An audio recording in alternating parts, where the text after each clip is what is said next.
leen ak jàmm ko baaxoon nag di defee ci rek événement bu amee ñu defal leen li nga xamante ne rek moom moo di édition spéciale bi waxtaani ko def ab taxaw seetlu ci li nga xamante ne nag moom moo war a daal di am en tout cas lu ci ëpp solo rek moom moo di réew bi nga xamante ne rek moom moo di Guinée jamono ji nag ñi ngi ci ki jafe-jafe goo xamante ne ni tar na ci guddi gu bëccëg setagul daanaka ci yëpp yiy dem tax daal la ñu def édition spéciale ngir daal di am nag yu ñu waxtaanee dëgg mooy ba fan la ki nga xam ne mooy Alpha Condé mën a yegg ak nguur bi nga xamante ne moom la décidé daal di toog lii la ñu war a waxtaanee daal di cee nag ànd ak nga xamante ne nag mooy ki nga xamante ne moom moo di Sidy Gaye nag porte parole la ci FRAPP bu UCAD Université Cheikh Anta Diop bu Ndakaaru moom nag nekk ki nga xamante ne nii activiste la waaye dañ leen daan baaxoo di leen dégg ci ay question sujet yu am solo bii lu tax dégguñu leen tax nag ñu war a waxtaan ak ñoom Fadel Barro waroon toog waaye ci ay situation tax mu boole ñoo ki nga xamante ne nii moom tey moom mooy rek Pape Laye mettre ñu en rapport ak Sidy pour mu am na daal jàdd naa ci ay ruq yu bari waaye quand même dalal ak jàmm Sidy ñu ngi lay nuyu bu baax. waaw asalaamaaleykum ñu leen di ziare ñëpp di leen jox seen wàccuwaay di rafetlu invitation bi di jaajëfal aussi équipe technique bi yëpp di jaajëfal aussi waa enquête 221 donc maa ngi tudd Sidy Gaye porte-parole FRAPP UCAD donc ñu ngi woowee ay révolutionnaires mais pas des activistes. waaw ay révolutionnaire yaa rectifié nii en tout cas merci beaucoup révolutionnaire et quand on dit révolutionnaire je pense que gëm sa continent da ciy bokk sa réew également donc quand on parle continent defe naa Afrique en général la Sénégal Guinée feneen ak feneen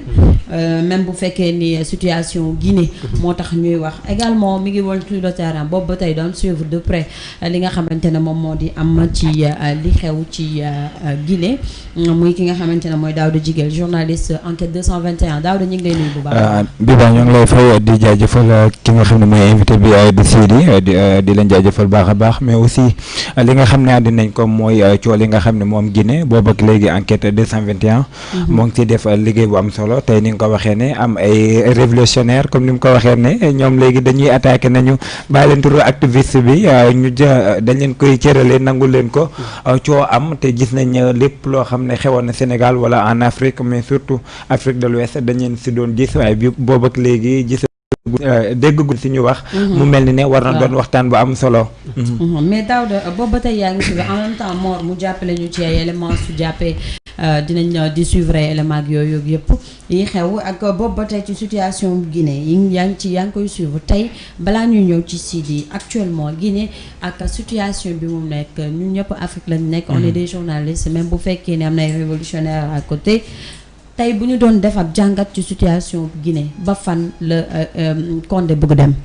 jërëjëf Biba question bi nga laajte dafa am solo. fan la Condé dem fan la bëgg dem ndaxte Condé ñëpp xam nañ ne moo nekkoon le président sortant bi nga xam ne moo nekk Guinée moom nag boobu ak léegi nuñ koy waxee ne mag la waaye te beneen bi nga xam ne mooy moom dafa waroon am li nga xam ne ay jamono dane woon du def 3e mandat mais après ñu gis ko si le brigué ba dem li nga xam ne day déposer candidature am. ba tey Guinée nekk ces élections bëri woon nag ay candidats yu fa ne tey ñaar ñu fa mën a séntu wala ñaar ñi nga xam ne ñoo sa gën a fës sa candidat yi du kenn ku dul Cellou Dalein Diallo moom mi nga xam ne dafa ñëw mais aussi tey ki nga xam ne mooy Alpha Condé waaye dañoo seetlu ne boobu ak léegi résultat yi joxe guñu ko mais li ñu seetlu du lenn lu dul Cellou Dalein Diallo moo njëkk a génn ne jamono gi moom li nga xam ne ak i mandataire am ak i ñi nga xam ne ñoo doon siégé li mu am moo gagné ñu gis ki nga xam ne mooy Alpha Condé waxagul woon waaye te seetlu nañ jamono gi ñi nga xam ne ñoo nekk ci CEDEAO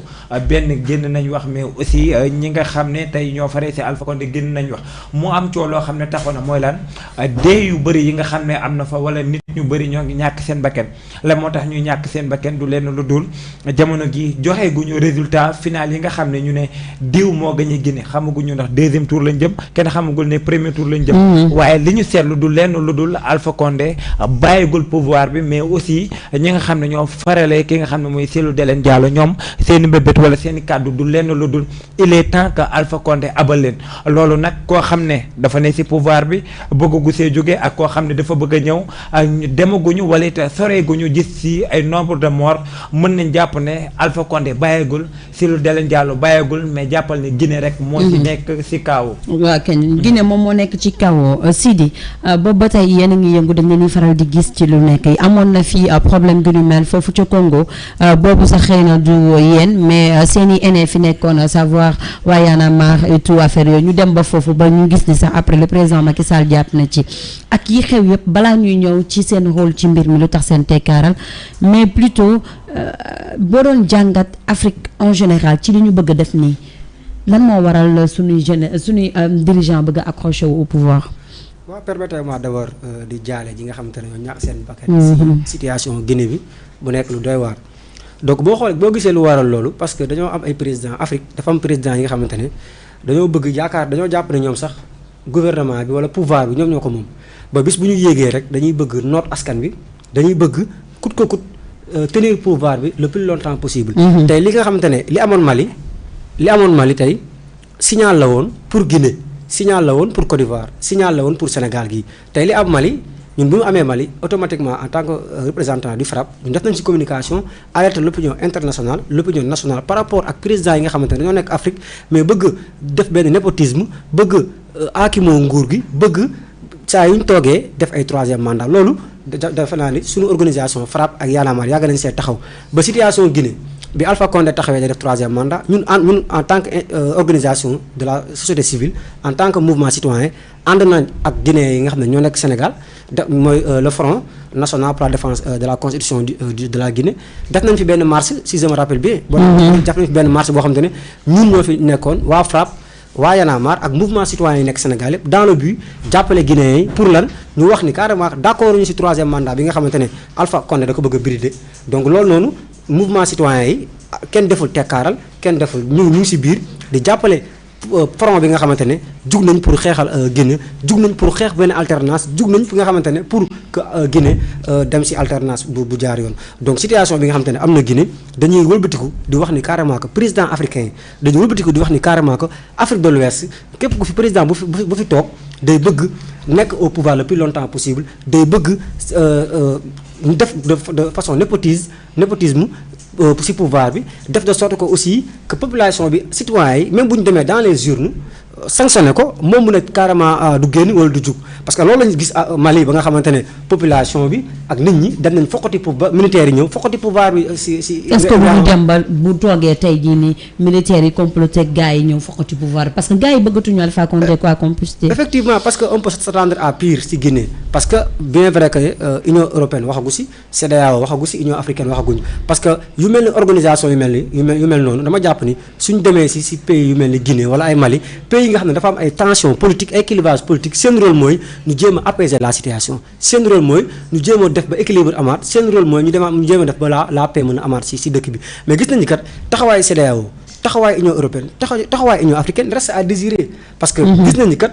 premier résultat yi tendance yi ñëkkoon génn c'est favorable à Cellou Dalein Diallo ñëpp gis nañ ko mais lu ñu demee ba si biir ay yeneen tendance di génn jox favorable à Alpha Condé mais la moo tax tey front bi nekk si mbedd bi loolu moo tax tey société civile bi nekk si mbedd bi tey damaa jàpp ni bu fekkoon Union européenne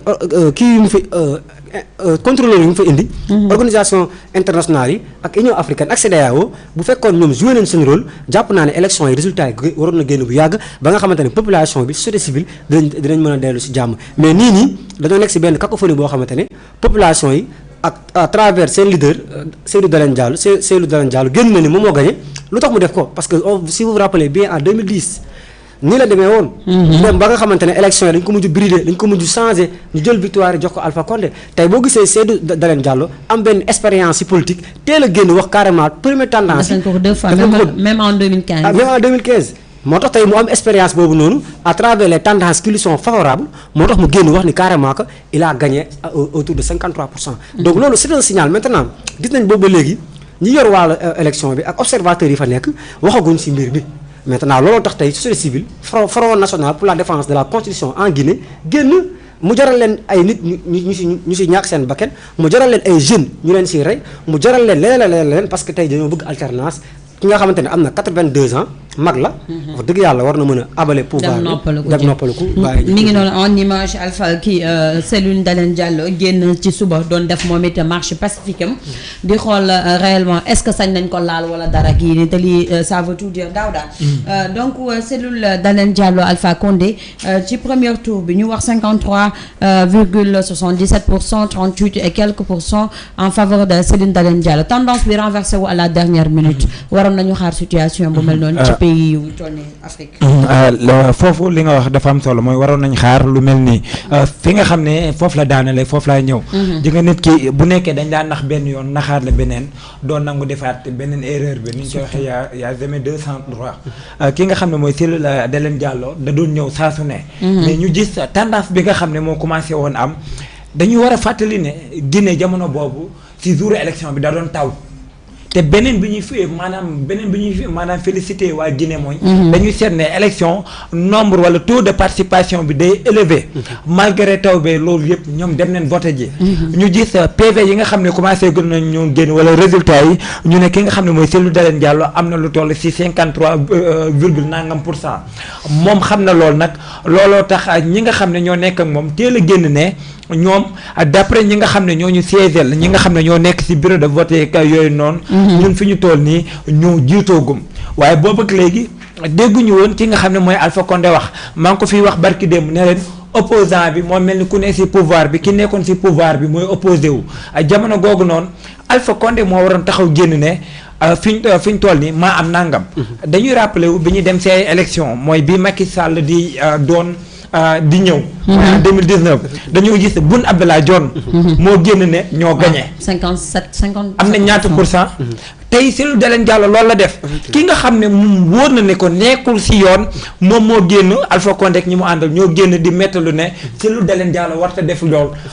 loolu fi ñu toll nii dafa violer loi yi. Cellou génn ne leen. violé wu ma loi yi mais dafa fekk ne d'après ñi nga xam ne ñoom lay liggéeyal ñoo ñu jox information ne ko tel que jamono gi loolu ñoo jiitu dañ ko koy nangul bataille de communication. mais kii ko ne Alpha Condé xam ñi mu àndal xamoon nañ ne dañ doon xaar lii ni ñu koy waxee ni mutisme bi boobu ak léegi Alpha démb lay door a tuité ne li mu woote mooy lan calme kenn ku nekk pour ñu dem pour Guinée mën a dem ca kanam lan moo tax waxul ku noppi ku ne am nga looy fexel.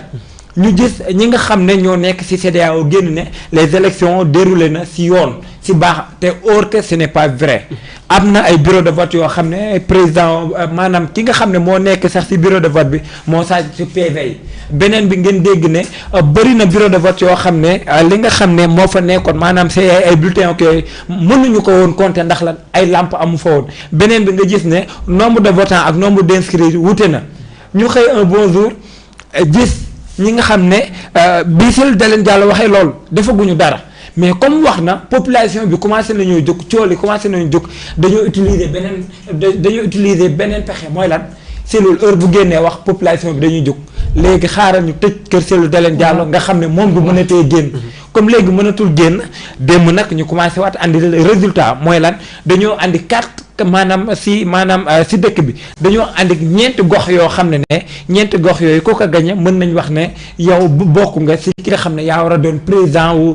Guinée ndax foofu noonu taux de participation bi dafa am doole te yooyu yëpp soo ko seetloo dañ ne Alpha Condé moo jiitu mooy njuuj njaaj commencé na am démb ngeen gis ne résultat yi commencé nañu génn mais ku xam Alpha Condé xam ñu mu àndal ne bis dina ñëw ñu changer résultat yi du ñu bett loolu ñëpp ñoo ko waroon xaar ndaxte bu nit ki magee warul am 3e mandat bu jaaree pàcc boobu beneen pexe boo xam ne moo ngi koy nas nit yi war nañ koo xaar. muy yi nga xamante ne jot naa am ci renversement tendance bi ak la ñu waxee woon yëpp ci Guinée donc Sidi ñu am ci mën nañu comptabiliser bilan provisoire man sax moo may énervé moo jëm ci 21 morts pourquoi ñoom saa yegg au pouvoir jaar ci ay cadavres bu ñu bëggee rester au pouvoir également jaar ci ay cadavres bien sûr ak yi li daaw da indi aussi te boo amee loo ciy dolli. waaw loolu lu ma si yokk rek mooy boo xoolee Afrique en général surtout Afrique de l'Ouest c'est que dañuy woote loo xam te ne nekkul si ñun. parce que yaa ngi gis Alpha Condé il se réclame il se proclame démocrate mais boo xoolee Afrique de l'Ouest dañoo am problème de démocratie ça veut dire quoi. parce que am na fi démocratie boobu noonu ñuy wax y a un problème parce que man mii di wax ak yow damay def étude en sociologie dama ci defoon benn réflexion wax ni kat y a un problème de la démocratie au niveau de l'Afrique. Premier bi mooy bu ñu nee démocratie rek dafa am respect des libertés individuelles dafa war a am lu ñu naan le respect des libertés individuelles mu am l'existence d'élections libres et transparentes mu am aussi la séparation des pouvoirs mais gis nañu loolu noonu en Guinée amu fa parce que tey population yi ñoo génn voté massivement sanctionné Alpha Condé dans les urnes tey ñu génnaat yeneen tendance ne carrément que Alpha Condé moo gagné donc tey ñëpp xam nañ ni Guinée ñëpp ñun xam nañ ni carrément que troisième mandat bi Guinée yëpp dañ ko d'accord uñ ci troisième mandat Alpha Condé kon dama jàpp ne Guinée bu ñu d'accord ci troisième mandat Alpha Condé tey bu ñu génnee ay résultats favorables à Alpha Condé loolu paradoxe la leneen li mooy Afrique moo nekk pays bi nga xam moo nekk continent bi nga xamante ne tey suñu président yi képp ku nekk au pouvoir balaa ngaa wàcc foog nga tuur deret balaa ngaa wàcc foog nga bàyyi fi ay cadavre balaa ngaa wàcc foog mu am ay nit yu nekk ay martyrs jaay seen ngor jaay seen bopp pour lan alternance am dama jàpp ni bu nekkee dañuy woote régime démocratique yooyu dañu ko war a teg fële parce que tey mënoo woote dem si respecté wu les libertés des citoyens mënoo woote démocratie amul existence d'élections libres et transparentes mënoo woote démocratie te amul aussi lu ñu naan la séparation des pouvoirs tey boo xoolee pouvoir judiciaire bi donc tey ñu ngi wàcc si ñu ngi si mbedd bi policiers gendarme militaire yaa ngi gis ñu ngi mate ñu ngi dóor ñu ngi buñ xatal ñu ngi def lu nekk ba moom am ay 9 morts nekk na loo xamante ne kon séparation des pouvoirs amu fa loolu dama jàpp ni intervention UA ONU ak CEDEAO war na am benn njëriñ ba mën a calmer la moom laa bëggoon wax sax parce que ñi ngi naan ay chèques yu bëri ay zéro la ñu recevoir xëy na ak vidéo yi koy prouver mais mutisme bi am ci CEDEAO parce que gis nañ ko def na ko ci Mali gis nañ ko également boobu ba tey suy am du ko def fenn rek la CEDEAO ak UA daal di réagir mooy face à Yaya Jammeh li waroon am fële ca Gambie et tout pourquoi boobu ba tey ñu noppi qu'est-ce qui se passe te boo fekkee da nga nekk ci kër mu am ku tooñ da ngay dem ci borom kër gi kalaame ko ñun suñu borom kër kuy suñu njiit mooy CEDEAO ak Union africaine lan moo waral ñu tekkaaral ci ñuy gis ni lan moo ci seen intérêt. waaw man loolu lu ma siy wax mooy dama jàpp ni kat est-ce que CEDEAO existe na en Afrique est-ce que CEDEAO rôle bu waroon a jouer mu ngi koy jouer parce que parfois je me rappelle bien Mali situation Mali bi Imam Dicko di wax CEDEAO dafa war a nekk CEDEAO des peuples warul nekk CEDEAO boo xamante ne dañ ko yónni waaye warul nekk CEDEAO boo xamante ne dafa am ku nekk si ginnaaw entre guillemets parce que tey situation Mali bu mu amee dañ doon ñun ñëpp gis nañ président Macky Sall dem fa gis nañ yeneen président yu bokk si CEDEAO Alpha Condé sax demoon na donc dem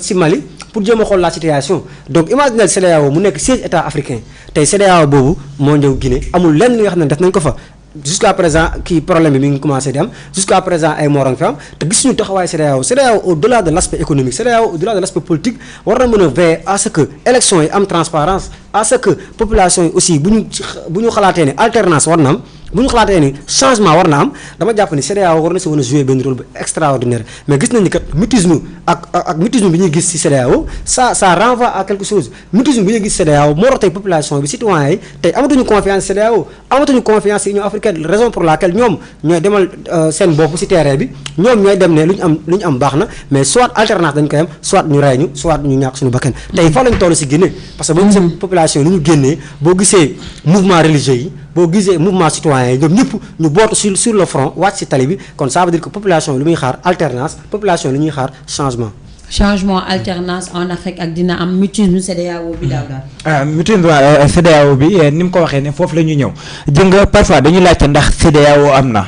et CEDEAO est-ce que nekkul ne dañuy bind mooy communauté économique des états de l'Afrique de l'Ouest benn test la benn kayit boo xam ne dañ ko jébbal rek ndax seetlu nañ ne CEDEAO suñ ko waxee mu mënoo wax wax économique mënoo wax Afrique de l'Ouest ba pare te fépp foo xam ne dëkk bi dafay am ay jafe-jafe doo fa ne. maanaam économique bi nga xam ne CEDEAO da koy wax balaa moo koy am lay jiitu mooy paix. Effectivement. après balaa koom-koom dafa am maanaam jàmm dafa war a njëkk a am ñoom seeni mission dafa paix da see am solo mais aussi tey ñuy intervenir di ñëw si gox yooyu noonu pour au moins foofu am stabilité pour ñu mën a def mais seetlu nañ boobu ak léegi CEDEAO mutisme dafa am gis nañ ko li nga xam ne moo nekk Mali mooy coow la nga xam ne moo fa juddu woon ndaxte ñoom boobu dañoo bëggoon débarrasser wu si ki nga xam ne mooy IBK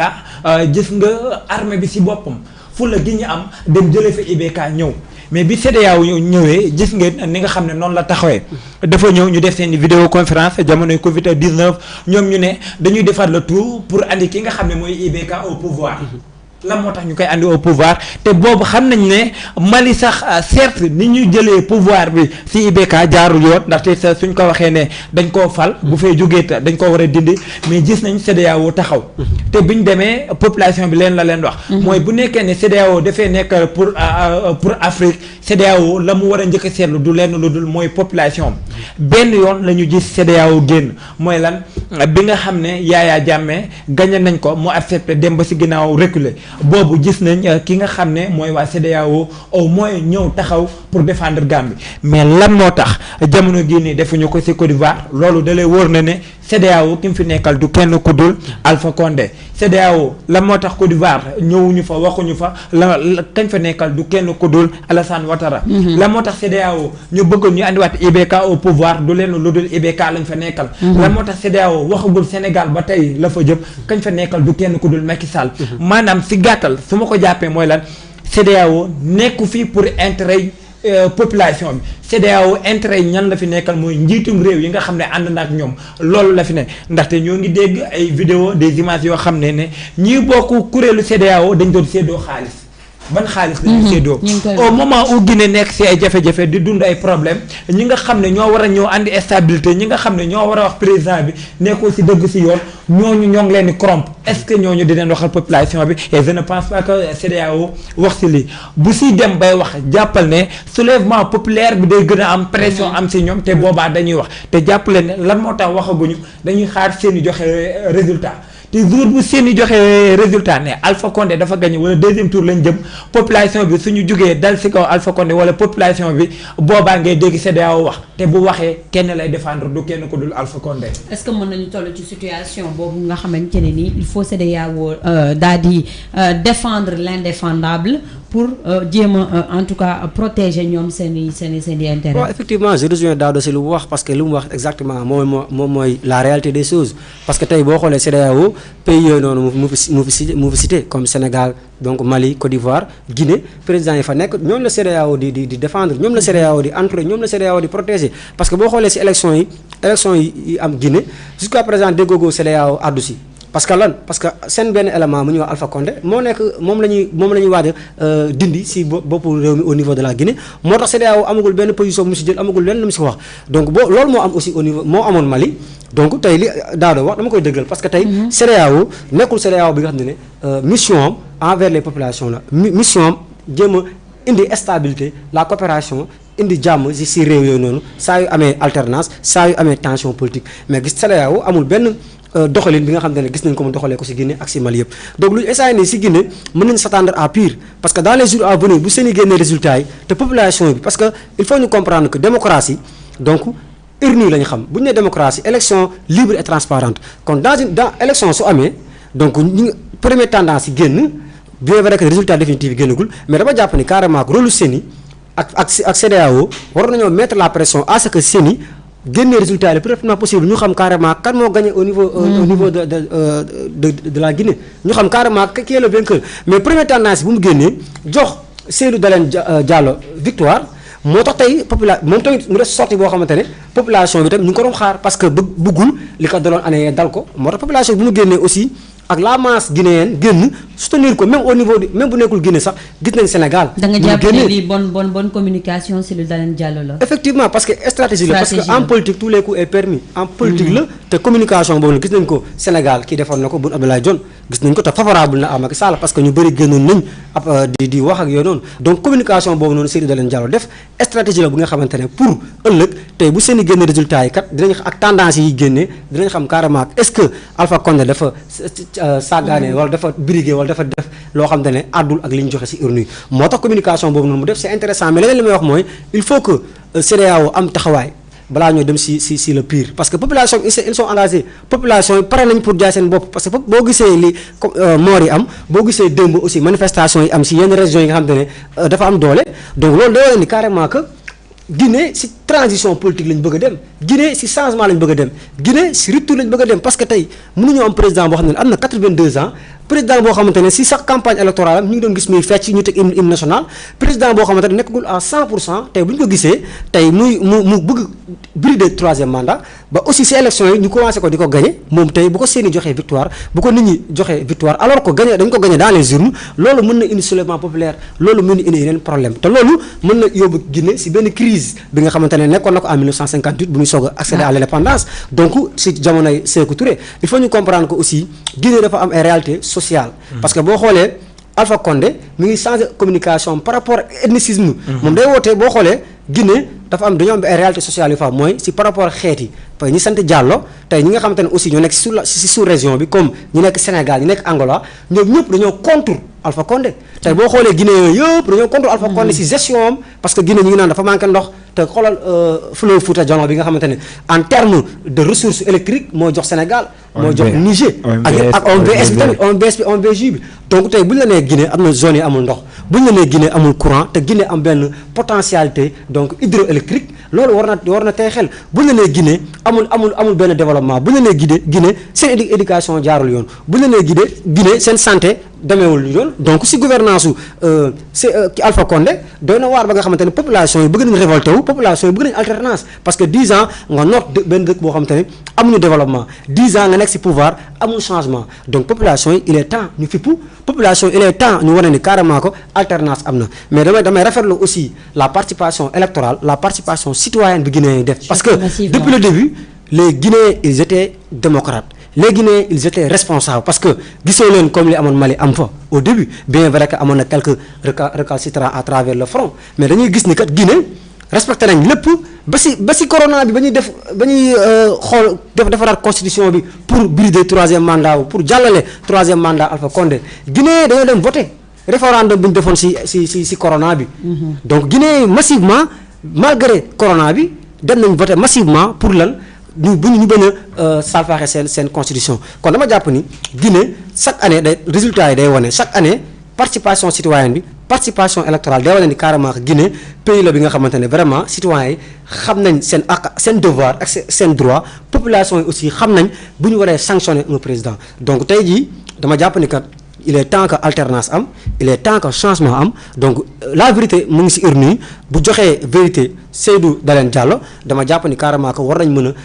na mën a am benn rupture war na am benn alternance bi nga xamante ne aussi CEDEAO Union africaine mën a encadrer la Guinée bañ mën a nekk ci benn paix durable. effectivement Daouda aussi am na lu mu wax moom mooy dem ci côté peut-être CEDEAO intégral wala boog ni ñu formé woo lu tax damuñu Guinée am lu ñu fa def ak yooyu na mu mel ne dafa am kenn ci ñoom kuy briguer un troisième mandat ak seen noppi boobu. loolu mën nañ ko xaar fii. mën nañ ko xaar fan. Sénégal. loolu ma wax la leen. dañoo dal ñu dalaate ñu maanaam Sénégal ndax dañuy xaar ñu briguer fi troisième mandat ñu bëri ñoo ngi naan duñ ko xalaat mais jàppale ne dafay am man loolu sama pensée la ndaxte vu que xam nga li tax ñuy wax loolu mooy soo xoolee Guinée mën nañu wax ne Alpha Condé moom bokk na ci président bi ñu ko xam ne dañ ko faa fal ci liñ naan wàllum démocratie mën nañu wax ñoom seen alternance suñ koy wax dëgg-dëgg xam nga ñun fii Abdoulaye Wade la ñuy wax même ñoom Alpha Condé lañ lay wax ndaxte Alpha Condé ñëw na xam na niñ ko falee moom warul woon sax def li maanaam nit ki soo xoolee condition yi nga ñëwee au pouvoir am na loo xam ne du sa cër nga def ko da ngeen di xool Sénégal bi Abdoulaye Wade ñëwee mandat bi lan la nekkoon 5 ans mu jëlee ko ci 5 ans boobu bokkatul mu andi ko ci 7 ans kon 5 ans bi bokkatul mu andiwaat ko ci maanaam 7 ans le président Macky Sall bi mu ñëwee lan leen ñu waxoon su ma ñëwee damay andi mandat bi ci 5 ans ñu jékki-jékki mu dem ne conseil constitutionnel bi nee na man maay changer te am na foo xam ne mën na faa jaar kon 5 ans boo bokk ñu ne waat lan nit ki 2 mandats nga am lan successif de 5 ans donc bi mu nekk nii lan la 7 ans te bi muy ñëwaata lu muy doon donc 5 ans yu njëkk a jàll bokkul maanaam si yooyu noonu la ñu naxee te beneen bi si gën a am mooy si discours bi nga xam ne moo ngi koy def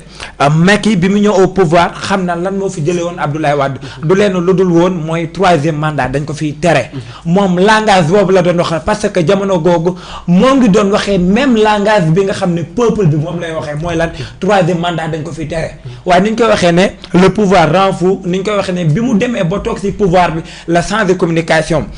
premier mandat bi muy wuti 2e mandat lu mu leen wax am na loo xam ne ay détails la du ma si wax maa leen wax ne 2 mandats laay def 2 mandats laay dem bi mu demaatee ba gagné toog am 5 am gagnéwaat jamono gi toog communication bi dafa changé.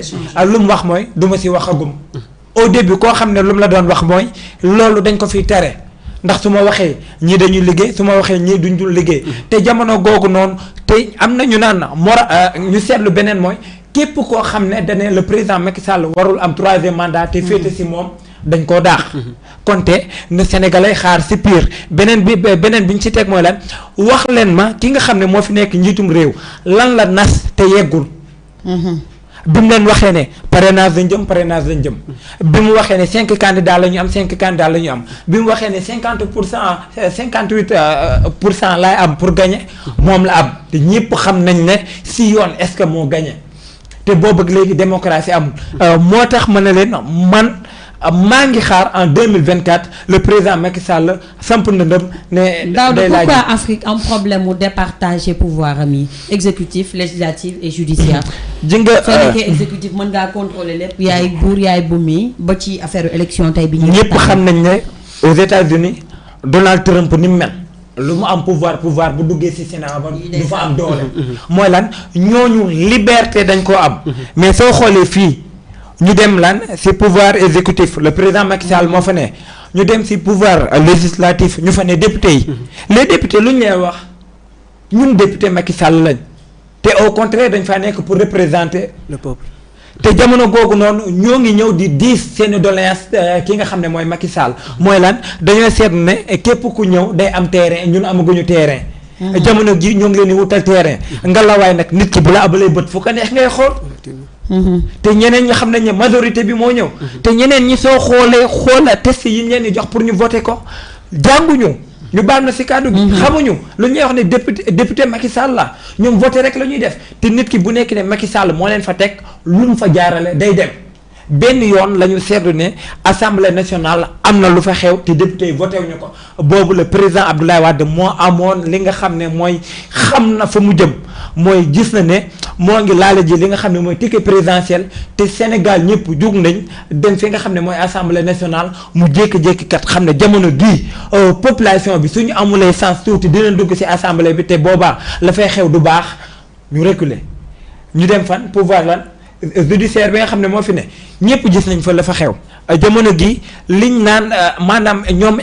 liñ naan indépendance amuñu ci dara gis nañ jamono gi coow téliko gis nañ jamono gi li nga xam ne moo fa xew te amul lenn loo xam ne dañ ko fay jaarale li tax ñuy wax loolu gis nañ Abdoulaye Wade gis nañ ki nga xam ne mooy Karim Wade niñ ko tëjee est-ce que yoon la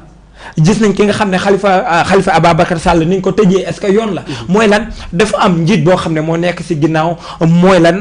moom moo naan waa assemblée nationale def leen ngeen def moo naan waa justice def leen ngeen def mais dafa am loo xam ne nit yi xamuñu ko mooy lan les députés dañoo war a xam ne nekk lu ñu fi Macky Sall ki ñu fi nekkal mooy réew mi te leneen dafa am mooy lan nit ki soo tëddee ba guddi da ngaa war a jouer sa conscience mooy lan bi may nekk ci réew mi wala biñ ma joxee ay maanaam ay nomba tànk dëkk bi nourrir la dëkk bi loger la ndax yow liggéeyaloon nga leen malheureusement tant que suñuy député xamuñ ne nekkul ne président bi moo leen fi teg population bi moo leen fi teg boobaa pouvoir bi rek la ñuy àndal te noonu lay demee bu nekkee ne ñi nga xam ne ñoo nekk feene ci justice bi muy magistrat yi mooy ñi nga xam ne ñoo nekk mooy procureur rek ñoom seen tant que xamuñu ne nekk lu ñu fi le président Macky Sall tant que xamuñu nekk lu ñu fi état bi jafe-jafe yi rek lu ñu dund mooy kenn ku nekk day jël ay responsabilités am xam ne nekkul président bi moo la fi teg population bi moo la fi teg te da ngaa war a liggéeyal population bi.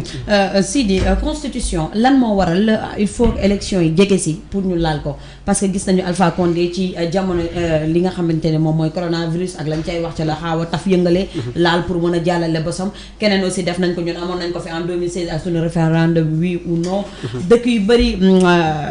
Mali def na loolu Côte d'Ivoire def loolu lan moo waral ñoom ñi nga xamante ne ñoom ñoo fàtte jamono juñ toll nii tey laaj troisième ticket di laal constitution. waaw effectivement parce que boo xoolee loolu day firndeel ni carrément que ñun suñu justice bi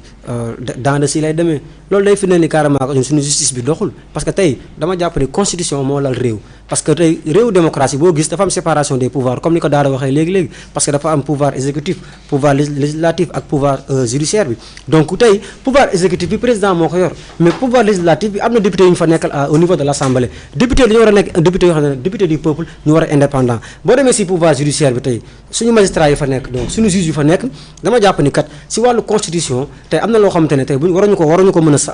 mën a taf yëngal wala waruñu ko mën a changer te askan bi ànd ñu si te dama jàpp ni à chaque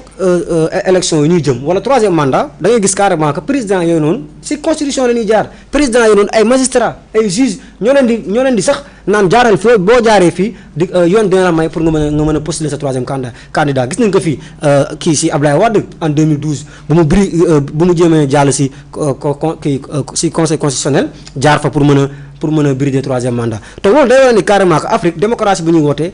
nekku fi de un de deux aussi suñu conseil constitutionnel bi war nañ ko xoolaat parce que tey dama jàpp ni un juge un magistrat tey war nga xool sa diggante ak sa bàmmeel war nga xool diggante ak askan bi ba lépp looy jàllale foofu noonu mu nekk lu yoon mu nekk lu juste mu nekk lu transparent parce que dama jàpp ni kat président africain yi xam nañ ni kat ñoom ñooy contrôler le pouvoir juridique ñoom ñooy contrôler le pouvoir exécutif le pouvoir législatif raison pour laquelle ñoom pour ñu jéem a brider wala pour ñu jéem a jaar si conseil constitutionnel pour brider 3e mandat day nekk lu yomb mais tey fekkoon dañoo am ay lois yu fortes bu fekkoon dañoo am ay constitution yu forte bu dee dañoo am ay institutions yu forte jàpp naa ni même les hommes forts duñu mën a ñëw brider loolu wala duñu mën a ñëw nasaxal loolu donc il faudra que Afrique ñu xool suñu constitution yi il faudra que Afrique ñu xool suñu justice bi suñu corps juridique bi ba nga xamante ne tey kenn du ko mën a nasaxal parce que démocratie dafa am li nga xam ne moo ko lal mooy le droit donc la justice yooyu dafa lal démocratie te loolu su amul démocratie amul moo tax sax dama naan pays africains yi réclamé wu wala yu autoproclamé wu démocratie boo xoolee ba si biir ay pays autoritaire lañ foofu démocratie amul fa parce que li aux États-Unis tey Trump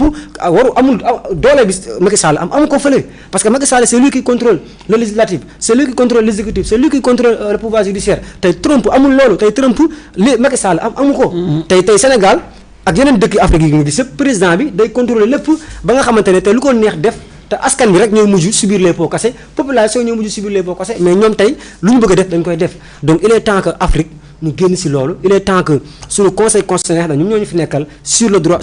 sur l'aspect juridique ñu mën a conserver suñu acquis démocratique yooyu noonu parce que quoi qu'on puisse dire mën nañu wax Abdoulaye Wade lu nekk mais vraiment am na ay acquisition démocratique yoo xam ne bàyyi na ko fi donc tey mën nañu wax lu nekk Abdoulaye Wade mais c'est un démocrate parce que tey bien vrai que ni poussé nañ ko mu bëggoon mu def 3e mandat la 3e mandat ñu salvager conseil constitutionnel mais gis nañ ni acquis démocratique bu ñu koy wax au niveau du Sénégal Abdoulaye Wade am na lu nga xamante ne bàyyi na ko fi mais ñoo gis ni avec l'arrivée au pouvoir de Macky Sall am na yu bëri dañu ko commencé jalgati am na yu bëri yi nga xamante ne tey amatul ci justice bi ci législatif bi ci exécutif bi dafa nekk loo xamante ne comme lu ma moom la dafa nekk loo xamante ne man maay dogal amul kenn ki nga xamante ne dina opposé wu boo opposé wu ñu jàpp la tëj la boo opposé wu ñu jàpp la rapatrier la feneen donc loolu nekk na li nga xamante ne aussi ci jàll ni voilà les morts donc ñi fi jàll yëpp ngay teg ñu ngay gis ni Alpha Man tué voilà les morts fële nga xamante ne moom moo di ca Guinée am na benn image boo xam ne vidéo boo xamante ne dafa doy waar sañu ñu koo teg mooy nit ki day dox di ñëw ba ci yàgg ñu tiire ko balu bopp ci saa si nga gis mu tëdd te sañoo daal di wax ndax image yi dafa choquante looloo waral ñu nekk ci donc Alpha Condé tey mi ngi vaquer occupation ñu tëj Dalen Diallo ci biir këram loolu aussi tamit wane na ni démocratie amul aussi démb ñoom ñëpp front beeg ñeneen ñëpp ñu ngi woon ci seen buntu ambassade yéen activistes sénégalais yi gisuñu leen te dañ leen faral daan gis ci yéen yu bëri lan moo waral main forte bi porté woo leen ko wala prêté woo leen ko waaw parce que loolu dama si gis àddu parce que tey wax dëgg yàlla li laal ñun du ma wax sax Guinée dama naan la CEDEAO parce que Sénégal Guinée Mali ñun ñëpp nous sommes des Africains ñun ñëpp ñoo bokk CEDEAO ñun ñëpp dafa am benn racine bu ñu bokk tey lu laal Guinée laal Sénégal parce que tey ñaata millions de Guinéens ñoo ne Sénégal donc tey Guinée bi Alpha Condé njëkkee wax de 3e mandat ñun en tant que organisation citoyenne ànd nañ ak Guinéens yi nekkoon fii def benn manifestation place de l'Obélisque ànd ak Guinéens yi wane ni carrément que ñun d'accorduñu ci 3e mandat bi Alpha Condé def donc sortie hier bi nag bi nga xamante ne Guinéens yi def nañ ko ñun loolu vraiment dañ koy rafetlu parce que lan nekk nga ci benn pays donc boo xamante ne autorisé wuñ la nga def sa droit mooy nga dem voté kenn voté parce que dañ ko interdire ba pare tëj frontières yi vas-y kenn voté wul de deux aussi mu am ay responsable du front bi parce que démb le coordonnateur du front bi jiite jeunesse bi mi ngi au Sénégal démb bokkoon na si ñi génnoon si marche si seen marche bi donc mu nekk le front am na ñi nga xamante ne am nañu fi ay membres yu nekk au niveau du Sénégal tey bu ñu génnee ne kat ñoom dañuy solidariser à l'endroit de Seydou Dalein Diallo dañuy solidariser à l'endroit seen population yi nga xam ne commencé nañ leen noot au niveau de Guinée de la Guinée dem buntu amul fenn fu ñu mën a dem bu dul buntu ambassade wane seen naqar wane seen mécontentement si li am au niveau de la Guinée mais nag à notre grande surprise mooy ñun informé wuñu parce que peut-être xam naa dañu ko bëggoon def loo xamante ne day bett nit ñi mais bu ñu avisé woon organisation citoyenne yi ku si mel ni Y'en a marre ku si mel ni FRAPP ku si mel ni ñeneen ak ñeneen su leen avisé woon jàpp naa ni ñoom dañuy ñëw ànd ak ñoom si combat boobu noonu parce que yàggul noonu élection yi amoon Congo waa Y'en a marre demoon nañ bañ jàppoon ak ñoom Fadel Barro ak ñeneen fon nekk nañ fi parce que au niveau du Sénégal parce que Sénégal dafa en 2011 avec mouvement M23 dañoo wane benn révolution benn jàppandal boo xamante ne tey population yi tey bu ñu amee li nga xamante ne lu leen metti la te dañuy ànd ak si benn plateforme yooyu pour mën xeexal seen bopp donc volonté citoyenne boobu noonu Y'en a marre moo ko yëg ko wane au niveau du Sénégal avec le mouvement 23 vision passéiste bi nga xamante ne mooy lan dañuy ñëw xeex benn affaire boo xamante ne jaarul yoon indi benn alternance indi benn changement kon Guinée à travers le front si loolu lañ nekk front bi mi ngi dans tous les pays de l'Afrique seen front bi front national pour la défense de la constitution démb rek seen coordonnateur bi nekk au niveau du Sénégal génn na di wax donc ñoom bu ñu avisé woon les mouvements citoyens les plateformes yi nekk Sénégal dañuy ànd ak ñoom si marché boobu la ñuy def dañuy ànd ak ñoom si loolu nga xam ne dañu koy ñaxtu parce que seen droit ak seen devoir la seen droit ak seen devoir lañ boycotté parce que tey dama jàpp ni ñu ngi Sénégal à l'instant T dañoo tëj frontière entre Sénégal et la Guinée lan moo tax président Macky Sall àdduwu si lan moo tax la CEDEAO àdduwul si loolu lan moo tax tey Guinéen ñuy war a tabb seen njiitu réew intérêt lu tax waxuñu non dafa yaa am na benn intérêt bu si nekk parce que boo xoolee ñoom ñi nga xamante ne ñoo tëj seen frontière bëgg nañ aussi brider troisième mandat boo xoolee le cas de Côte d'Ivoire le cas du Sénégal ñoom peut-être ñu ngi bëgg a nekk si optique boobu brider un troisième mandat raison pour laquelle tey pays yooyu noonu dañoo tëj seen frontière tey Guinée dafa tëj frontière am ak Sénégal moo tax tey Guinée yi kenn mënul dem voter kenn mënul voter fii kenn mënul voter fee nekk na li nga xamante ne tey ñoom dañ koy ñaawlu à travers le front donc bu ñu génnee nag démb def seen benn marche yëngal noonu war nañoo aviser aussi les plateformes citoyennes yi nekk Sénégal parce que ñu jàpp ci ànd ak ñoom parce que lu ñuy xeex c'est quelque chose de légitime lu ñuy xeex mooy seen droit ak seen devoir yu ñu bofwee lu ñuy xeex mooy lan injustice bi ñuy gis au niveau de la Guinée lu ñuy xeex mooy lan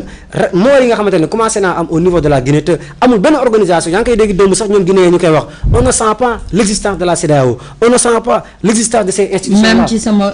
YouTube donc ñiy commentaire ñëpp ñi ngi laaj ani commission internationale bi ani CEDEAO ani UA effectivement parce que raison pour laquelle la moo tax ñuy laaj ci institution yi noonu parce que tey Union africaine Union européenne CEDEAO communauté économique des États de l'Afrique de l'Ouest tey ñooñu buñ ñëwee donc en Guinée te amul benn lu positif am fa ñun il est temps ñu questionné waat ban rôle lañ am foofu noonu tey bu CEDEAO nekkee foofu Union africaine nekk foofu Union européenne nekk foofu noonu te ñoom jusqu'à présent mënuñu apaiser la situation jusqu'à présent mënuñu génn benn alternative à ce que élection yi génn à ce que ñu xam carrément kan moo gagné kon dama jàpp ne ñooñu seen est-ce que am nañ fa njëriñ vaut mieux ñu bàyyi population bi génn lu ñu am jël moo gën ñoom ñu ne fa en tant que des organisations reconnues donc de façon internationale ba pare ñoom amuñu benn rôle bi ñu fa joué te loolu moo poussé à ce que population bi génn loolu moo poussé à ce que front bi di wax sax quelle est l'existence quelle est l'importance même de ces institutions là donc tey boo gisee dañu di questionner loolu parce que taxawaay bi ñu waroon taxawee nañ ko en Gambie gis nañ ci Mali taxawewuñ ko en Guinée taxawewuñ ko mais ñàkk taxawaay boobu noonu rek ñun leen la ñuy jox mooy lan ñoom ñoo far ñàkk àddu ci question boobu dañuy wax lenn ce sont les mêmes présidents parce que tey Macky Sall xam nañ ni carrément que si biir di troisième mandat la nekk tey mënuma la digal sangu te man setuma tey c'est ça moo loolu foofu lañu egg tey jii nii est-ce que du loolu tax tamit mu tekkaaral mais tekkaaral bi loolu la parce que CEDEAO ji fa nekk yëpp sont les mêmes les 16 pays yi nekk si CEDEAO tey mën naa ni 7 wala 8 présidents yi fa nekk yëpp ñoom si allure boobu lañ jëm si canevas brider un troisième mandat si canevas notre askan bi lañ nekkee si canevas mooy lan pays yi ñu dirigé benn pays nekk si jàmm benn pays donc amul benn changement benn pays yi ñu fa maanaam pays yooyu dañ leen a noot ba nga xamante ne tey indépendance mënuñu ko am développement mënuñu ko am moo tax tey pays yi nekk au niveau de la CEDEAO précis surtout les chefs d'État def benn mutisme sur la situation en Guinée jusqu'à présent gisoo benn alternative bu ñu jël boo xamante allant dans le sens régler la situation allant dans le sens imposer la CENI mu génnee les résultats pour ñu xam qui est le vainqueur de ces élections là. Daouda dañoo imposer aussi tamit presse bi duñu liggéey ñu gis ni daanaka dañoo tëj affaire yëpp en attendant Mor il me demande ku mel ne Bouba Diallo il me demande est-ce qu'ils peuvent participer en direct ci émission bi donc communauté communauté guinéenne bi loolu la ñuy imposer wu en attendant Mor loo ci wax rek ñu daal di def ñu ngeen xool ñu ngi def de notre mieux bien sûr pour ngeen daal di participer joxe seen xalaat yéen tamit donc ñoom Aliou Diallo depuis Fass ñoom ay boutiquier lañ donc ñoom ñëpp ñu ngi suivre ñu ngi ciy joxe seen xalaat à travers ci Facebook bi ma ne Daouda presse bi également dañ leen tere joxe comme ni seeni def ak li ñu leen imposer ak yooyu yëpp lan moo tax ñoom bu ñu bëggee rek daal di yegsi ci benn niveau il faut ñu jaay doole noot lépp. xam nga dama ne la Biba. kuy def jàmm heure bu baax ngay génn heure boo xam ne ñëpp a ngay gis kuy génn guddi lañ fa mën a njott mooy la ngay def leerul. presse ñëpp xam nañ ko rôle am du leen lu dul mooy donner l'information telle qu'elle est. donner l'information te ku wax xam ne jamono gi ñu toll nii ak technologie fi mu toll ak communication fu mu toll. mën nañ xam kan moo gagné ci guddi gi ci boppam. jamono nekkatuñu jamono goo xam ne dañuy compter 1 2 3. te fraude yi da ngay gis en direct machine yi nga xam ne am na dañuy taf léegi mën nañ comptabiliser xam kan moo jiitoogum te ki nga xam ne mooy Cellou Dalein Diallo noonu la def. beneen bi mooy logiciel yi nga xam ne moo mujjee génn mën nga compter te kenn du sonn mooy lan benn code ngay joxe nit ku nekk fi nga toog kenn ku ne joxe ses résultats ñu def léegi ñu compter ko xam kan moo jiitu mais maintenant dañoo seetlu ne Guinée ci boppam lañ njëkk a tëj li nga xam ne mooy ay journalistes. am journalistes yoo xam ne ay Guinéens dañ leen dàq ñu dem France. jàppal ne kii def loolu narul jàmm. jàppal ne beneen mooy journalistes yi nga xam ne ñoo nekk Guinée ñun jamono gi li ñuy def nii amuñu fitum def ko. mooy lan ki nga xam ne moo nekkoon au pouvoir lam ca bëgg jàpp du lenn lu dul sàcc nguur gi dañ koy wax it ni mu nekkee ki nga xam ne dafa dem ba dagg connexion bi jàppal ne kooku li mu bëgg mooy njuuj njaaj bu ñu demee nag bay journaliste ñu leen di intimider ñoo xam ne ñooy 4e pouvoir te dañoo war a joxe information bi ba kenn ku ne fi nga toog xam kan moo gañ a jàppal ne ñooñu naruñu jàmm ndaxte loolu nit ku nar jàmm doo ko def mais du ñu bett naka du ñu bett ndaxte ku xam Alpha Condé xam ni mu mel dee leen seetlu seen communication li leen neex rek ay génn suñu señoon nombre de morts yi di feeñ ñii du feeñ bu ñu demee ba naan waa Sénégal na ngeen def ci attention ci Guinée mooy naruñu jàmm nañ xam ne dëkk biñ ne ñun démocratie moo fi ne et ñun ñi nga xam ne ñoo doon ay journalistes comme ñoom ñooy politiciens yi xooluñu seen aqulay taala ñun ñiy def journaliste xam nañ ne métier bi ñu def nekkul métier corrompu métier bi ñu def mooy lan ñun ñoo ko opté te li tax ñu opté ko mooy lan nit foo mënti ne ñu joxe information mais buñ demee ba ñu nekk ci nguur gi le président wala te ñëpp ñu àndal mais aussi le ministre bi nga xam ne moo chargé wu communication bi jugul waxu ci mooy nal ñooñu naruñu jàmm ñëpp xam nañu objectif maintenant c'est facile Cellou Dalein Diallo tëj nañ ko ñu bëri waxatuñu ñoo ngi rey nit yu bëri ñi nga xam ne ñoo nekk tey ci commission yooyu ñoo ngi jéem a dàq maanaam moom li mu wax amul objectif bi lenn la mooy nan la ñuy def ba sàcc élection yi looloo tax bëgguñu journaliste wax looloo tax internet bi dañ koy dagg looloo tax ñu nekk à l'extérieur amuñu fu ñu wax jamono gi ñi lay woo ni ce sont des Guinéens. waaw ma joxe numéro bi mi ngi noonu 77 578 99 59 mi ngi noonu barre écran bi mën ngeen participer en direct yéen communauté bi nga xamante ne nii yéen a ngi participer ci via. jamono gi ñi nga gis ñii ñëpp ñu bëgg a participer. soo xoolee ba si biir ay Guinéens lañ. suñu sañoon fi ñu ne dañuy woote ci télé Guinée yi wax li nga xam ne. mais mënuñu ko mais malheureusement suñu amee réew moo xam ne ka fa ne ab dictateur la. comme moom moo koy wax nee na je ne suis pas un dictateur je suis un démocrate. mais la manière dont muy gouverner. soo ko xoolee dëgg-dëgg xam ne yëfi dictateur dëgg lay def. mooy bu nekkee ne yow bëggoon nit ku wax kenn amul droit de l'expression amul journalistes yi mënuñoo def seen i liggéey kooku la mu bëgg a def du leen lu dul njuuj njaaj te ñëpp nañ ko xaaraa di si demee la ñuy def du leen lu dul mooy su ñuy génnee résultat yi télé bi leen neex wala réseaux sociaux yi leen neex ñoom rek ñooy wax yeneen yëpp yoo xam ne nii ñoom information bañ fay jox du leen arrangé dañ koy tëj en commençant ci Sénégal yomb na wax ma RTS ban jamono à part bu nekkul ne assemblée nationale dafa war a am wala li nga xam ne mooy campagne ay élection am gisoo benn opposant bu fay wax leen ma depuis quand ngeen ko gis Ousmane Sonko wax fi nga xam ne mooy RTS su ma juumulee kat mooy jamonoy Covid jamonoy Covid mooy lan boobu bi ñëpp ne dañoo booloo loolu ça prouve que mooy lan médias yi dañ si am rôle mooy lan télé bi nga xam ne dafaa ne télé bi nga xam ne télé nationale la du télé le président télé nationale dafa war a xam ne population ba la fa nekk moom foofu la ñuy woowee sens de responsabilité. ñi ko député yi amee ñeneen ñi ni ñu ko amee mais aussi les journalistes yi nga xam ne dañoo nekk si li nga xam ne mooy si média bi ñoom itam noonu lañ see amee wàll. noonu lañ ci amee wàll kii Sidi tey gis nañu am na fu bëri ñuy xam ñi dinañ mën a xaaraat encore malheureusement. ñu baal ma mais il faut ñu wax ko c'est une question. dinañ mën a xaaraat yeneen mort si toutefois joxe nañu résultat définitif bi en attendant vous pouvez participer ngeen joxe seen xalaat ci 77 578 99 59 par WhatsApp vous pouvez appeler ngir Bouba Diallo ak ñeneen ñu bëgg a woote. yaa ngi fi biir yaa ngi fi biir ah ok salaamaaleykum. maaleykum salaam wa rahmatulah. ku baax ñu ngi lay nuyu. ñu ngi lay nuyu char bu baax a baax a baax. aha tur bi naka la. Abdoulaye Ndiaye la. Abdoulaye Ndiaye ñu ngi lay déglu yaa ngi suivre émission bi. maa ngi leen di seetaan fii si Touba Mbacké.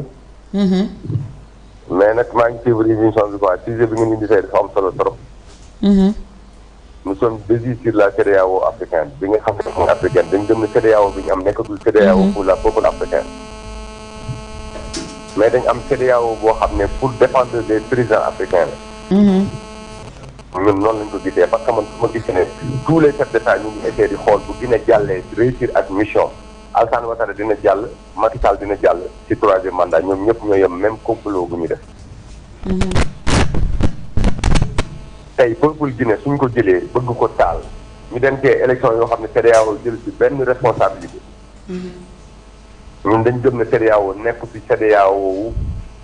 africains yi mais CEDEAO bi daf ci nekk pour défendre les présidents africains gis nga ñu amee Mali ni ñu def dañ dem ne non bëgg embargo Mali pour ñu dellu IBK te waa Mali d'accord suñu woon Guinée ñëpp xam nañ ne élection yi ku xool campagne électorale bi xool ni mu déroulé yàgg def élection xam nga ne Cellou Dalein Diallo Alpha Condé mën ko jàll premier tour. tey suñu wàññeekoo ñu toog gis Alpha Condé bëgg a convoquer élection Guinée kon ñun nañ jëllu ci xam ne dina jàll Côte d'Ivoire te Sénégalais yi bu nax seen bopp bu paasee Guinée dina jàll Côte d'Ivoire su jàllee Côte d'Ivoire day jàll même Sénégal. man dama gëm ne amatuñ ay chef d'état man gëmatuma politicien damay def politique man Macky Sall laa soutenir 2012 jusqu'à 2018 mais man gëmatuma benn chef d'état africain gëmatuma ko parce que man bi may gëm Macky Sall dama ko gëmoon ci patriotisme. mais bi ma vérifié constitution Sénégal ndekete daf ñu defal 1902 mandat de 5 ans constitutif bind na conseil constitutionnel dañu répondre ko ne sa mandat 7 ans bi bokk ci loolu yëpp Macky Sall nëbboon ko nit ñi ñu dem défendre ko ci référendum ba mu jàll ci référendum bi tey ku wax mënul def troisième mandat ñu dàq la soo nee mën na def troisième mandat ñu bàyyi la kon man xamatuma ban Afrique lañ nekk quoi ndax ñun dañ defar Afrique fekkee ne mu ñëw tukki bëgg ñu voyager fenn man chef d'entreprise la entreprise Touba Darou Karim c'est mon entreprise en bâtiment mais dañ des Sénégal pour investir ci réew mi des ci réew mi liggéey en Afrique mais suñ demee ba gis ñu ñuy jiite da ngay toog sa biir néeg nga tiit da ngay nekk say projet nga tiit da ngay créer emploi au niveau de Sénégal da ngay tiit parce que ñun amuñu ay chef d'état yoo xam ne mën nañu permettre ñu toog suñu biir réew. man dama découragé ci Afrique maintenant bu ma la waxee dëgg vraiment damay toog sama biir ne kese jooy sax moom ay defe parce que bu ñu toogee ci réew mi. amuñu ay usine amuñu dara suñu réew benn économie ñëw fi quoi suñu jëlee suñu chef d'état africain yi xalaatuñu sax peuple africain bi da ngay da ngay dem ba doo amati yaakaar ci sa réew da ngay dem ba doo amati yaakaar sa doom yi nga jur da ngay toog di leen xalaat mais jooy moo lay desee ndegam yow ñexe nga ba jàll say doom fan la ñuy jaar ba jàll mais li am Guinée Afrique yëpp war a jóg taxaw jàppale Guinée ci xeex bi ñu xeex loolu. vraiment. voilà. jërëjëf. mi ngi noonu Abdoulaye Ndiaye lu am solo la wax maa ngi doon ci beneen en attendant ñuy xaar keneen di dugg si. dafa mel ni mi ngi ci ligne bi. salaamaaleykum. oui salaamaaleykum. maaleykum salaam. dama bëggoon a participer si émission bi quoi bu ngeen def fii. aha tur bi naka la. tur bi Moussa Lay la. Moussa. Moussa Lay Espagne. waa kenn sëñ Moussa ñu ngi lay déglu depuis Espagne. oui maa ngi lay xaar parce que maa ngi d'accord émission bi nii mais dama bëgg depuis démb ba maa leen di suivre. et vraiment tamit man dama rus quoi comme africain comme Sénégal dama rus carrément. parce que dama seetlu na njiitu Afrique yi ñoom ñëpp a yam parce que tey jii même bu dul Alpha Condé mi nga xam ne moo nekk Guinée sax mais demal Côte d'Ivoire ba Sénégal bi nga xam ne ñun ay Sénégalais lañ nekk na loo xam ne nii gàcce la parce que sànq si dana maa ngi dégg ngeen koy wax mooy waa ji nekk foofu di wax si nu mu tudd sax jamono yaay jàmme gis nañ taxaw bi si taxaw Macky Sall taxaw ak waa CEDEAO yëpp mais pourquoi pas yoon bi Macky Sall mu wurtul mën a génn wax pourquoi pas man carrément man dama ruus démb la maa ngi wax sama gars yi may leen lii rek daf may jaral man du ma demati Afrique bëggatuma dem Afrique parce que seen njiit yi dañoo nekk na nit ñoo xam ne seen bopp kese lañ fi nekkal sànq déglu naa ko seen benn waaye di wax tamit à chaque fois ñoom njiit yi bu ñuy nekk président ci dañuy jaar ci kaw néew yi maam dañ fokk am ñu bëri ñu dee bu ñuy génn tamit fokk am ñu bëri ñu dee mu nekk loo xam ne lu ñaaw la lu ñaaw mais vraiment daal man daal kontaan naa trop seen émission bi ngeen def parce que gis naa ne yéen a ngi def liggéey bu rafet. jërëjëf Moussa. ñun ñi nga xam ne moom ñu ngi fii si àll bi vraiment bu taxatoon a yéen Sidi. enquête mën nañu wax ne daanaka duñ xam dara li nga xam ne mooy dox suñu réew. jërëjëf. ñi ngi fii mais ñi ngi leen a bàyyi xel. merci beaucoup. mais Afrique carrément moom Afrique nekk moom nga ne africain laa rek nekk fi maam gàcce la quoi ndig li fi xew. doy na waar. waaw mais africain rek la man def réew mi. salaamaaleykum. maaleykum salaam. maa ngi direct 221. tur bi naka la. ah. waaw yaa ngi direct. maa ngi direct 221. waaw. waaw salaamaaleykum dama bëggoon a participer ci émission boobu. mais kañ ñu ngi lay déglu tur bi naka la. taw gi nii noonu. Makhtar Diop laa tudd. Makhtar Diop fan nga ñuy woowee. depuis Makhtar Diop di wootee depuis Argentine. ok Argentine Makhtar ñu ngi lay nuyu bu baax a baax. bisimilah. maa ngi leen di ziar maa ngi leen di bu baax di leen ziar yéen ñëpp kenn ku nekk ci ak santam di wax ni rek lii di xew Guinée yi nii maanaam dafay metti doomu africain yi parce que lii xew Guinée yi nii tey jii nii dafay tardé dafa nekk loo xam ne dafay gën a tardé l'Afrique parce que Afrique moom gëmatuma seen njiit yi li ma dal jeune bi li ma dal moo dal ni boo yi nga xamante nii dañuy jël gaal di dugg ci gaal yi di dem tayale seen bakkan yi parce que metti na boo xamante ni toog ci réew te gisatoo ni yow amatoo benn espoir amatoo benn gëm-gëm ci say njiit parce que lii nii dafa xewtul benn ci àdduna toog naa ay 3e mandat lii waruñu war a nangu sax Alpha Condé di bokk ci élection yi loolu du yoon loolu mooy première faute. CEDEAO moom nañ ko teg fële ne CEDEAO moom nekkul peuple africain yi moom CEDEAO pour leneen la fa nekkee mais nekkulul africain yi nekkul peuple africain. lii nag léegi nag lii xew-xew li yoon mooy fi mu toll nii peuple bi ci boppam ñu yeewu conscient li nii nga xamante ni ji seen njiit yi noonu la ñuy doxalee dara baaxul ci seen njiit yi maanaam man lii soxor laa ko tudde nekk ni danoo soxore seen i doomi réew parce que metti na trop njiit yoo xamante ni bugguñu dara ngir seen réew bugguñu dara ngir seen réew ñoom buñ sañoon seen i doomi réew di rent suba ngoon guddeeg bëccëg ngir lan ngir ñoom seenu doy na waar trop maanaam lii boo koy gis sa xol bi day jeex boo nekkee doomu africain surtout nag boo nekkee bitim réew di xool tubaab bi ni ñuy doxalee maanaam coow yi tubaab bu jiitu tubaab bi ku ci njiite 2 ans ñaari mandat doo am xalaatoo naan da fay nekk naan ay 3e mandat njiitu africain yi leen rek leen ëppale njiitu nasaraan si njiitu tubaab bi mooy 3e mandat leneen ëppalee lu leen ñoom ñoo yeewu pour jiite ñu ñun mais pour man ñoom ñooy dof yi ñoom ñooy ñi nga xamante ni seen bopp yi njuur tëju ko ñoom ñooy ñi nga xamante ni doy na wax maanaam lii bu ma koy wax sax sama xol du neex daal waaye maa ngi kontaan trop di bég di mën a participer ci émission bi. merci beaucoup Moussa nuyu Matar plutôt Diop depuis Argentine. waaw nuyu ñëpp maa ngi am 2 questions yu ma la war a laaj mais xam nga en fait ñu jël bu dee am na keneen ku duggaat salaamaaleykum. waa keñ bu duggee ñu ñëwaat donc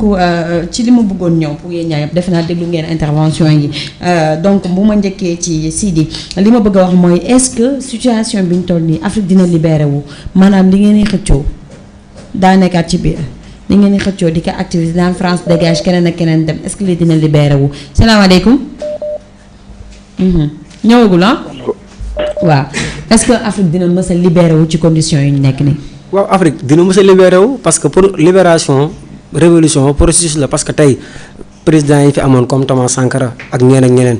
si révolution boobu noonu moo tax tey ñun bañ taxaw sañ a wax si révolution sañ a wax si changement Afrique donc ñun déjà présent rek.